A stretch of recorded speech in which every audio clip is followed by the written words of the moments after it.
Pemirsa, kasus COVID-19 baru yang dilaporkan Bali pada Jumat 25 Juni 2021 naik dibandingkan sehari sebelumnya. Sebanyak 195 warga dilaporkan terjangkit COVID-19 hari ini.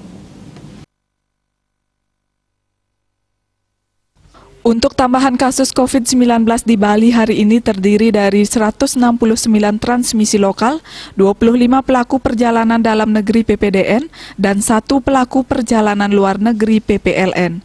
Dilihat dari data Satgas Penanganan COVID-19 Bali, jumlah kumulatif warga yang terinfeksi COVID-19 di Bali sudah mencapai 49.126 orang.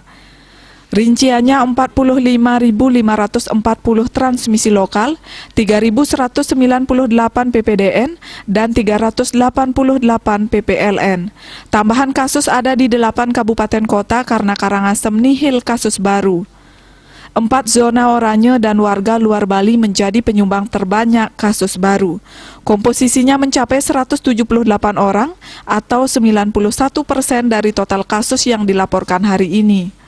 Rinciannya Denpasar 73 orang, Badung 66 orang, Jembrane 17 orang, dan Buleleng 10 orang.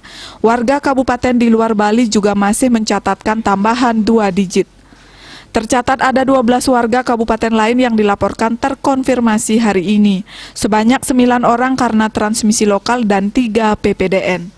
Pasien sembuh bertambah 64 orang sehingga totalnya mencapai 46.422 orang. Sebaran ada di 7 kabupaten kota karena Karangasem dan Bangli nihil tambahan pasien sembuh. Korban jiwa bertambah 2 orang dari 2 kabupaten kota, yakni Denpasar dan Jembrane.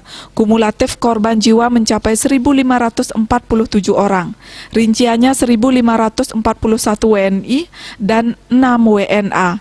Kasus aktif bertambah 129 orang dan pasien yang masih dirawat saat ini masih 1.157 orang.